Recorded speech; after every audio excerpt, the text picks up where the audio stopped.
খালেদ চাচু, ঘরে চাল শেষ হয়ে গেছে। মা আপনার কাছ থেকে চাল আনতে পাঠিয়েছে। হ্যাঁ বাবা, দিচ্ছি। তোর মার এখন শরীরটা কেমন আছে? তোর বাবার কথা খুব মনে পড়ে রে। খুব ভালো একটা বন্ধু ছিল। আমার যে কোনো বিপদে আমি তাকে পাশে পেয়েছি।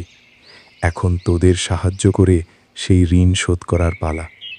হ্যাঁ চাচু, বাবাও বলেছে কোনো প্রয়োজন হলে আপনাকে বলতে। হ্যাঁ বাবা, কোনো সমস্যা নেই। তোদের যে কোনো প্রয়োজন হলে তোর এই চাচার কাছে চলে আসবি। আমার সর্বোচ্চ চেষ্টা দিয়ে তোদের সাহায্য করার চেষ্টা করব। নে বাবা, চাল নিয়ে বেলা থাকতেই বাড়ি ফিরে যা।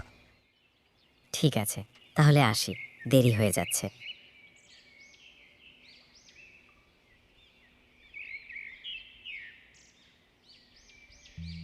ওরে বাবারে, জঙ্গলটা কি নীরব নিস্তব্ধ।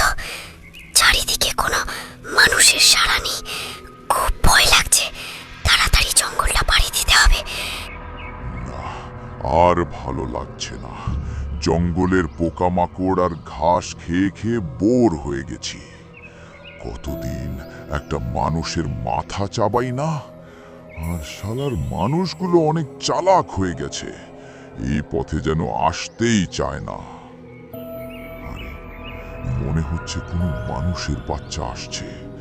কার এত সাহস যে আমার আস্তানার সামনে দিয়ে বিন্দাস হেঁটে যাচ্ছে? কে কে কথা বলছে?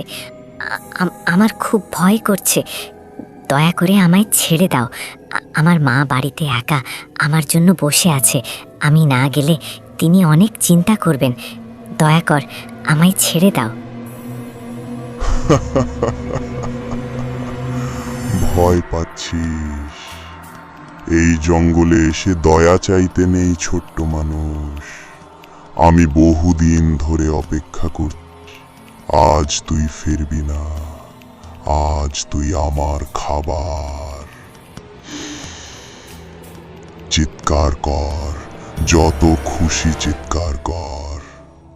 এই জঙ্গলে তোর আওয়াজ কেউ শুনবে না। আমি তোমায় কথা দিচ্ছি, যদি তুমি আমাকে ছেড়ে দাও তাহলে আমি এই চালের বস্তা মায়ের কাছে পৌঁছে দিয়ে আবার ফিরে আসব। দয়া করে আমাকে একটা সুযোগ দাও। তোরা মানুষরা আমাদেরকে বোকা ভাবিস নাকি? তোরা ভরসার যোগ্য না। তোকে ছেড়ে দিলে তুই কখনো আসবি না। ভুলে যা মায়ের কথা।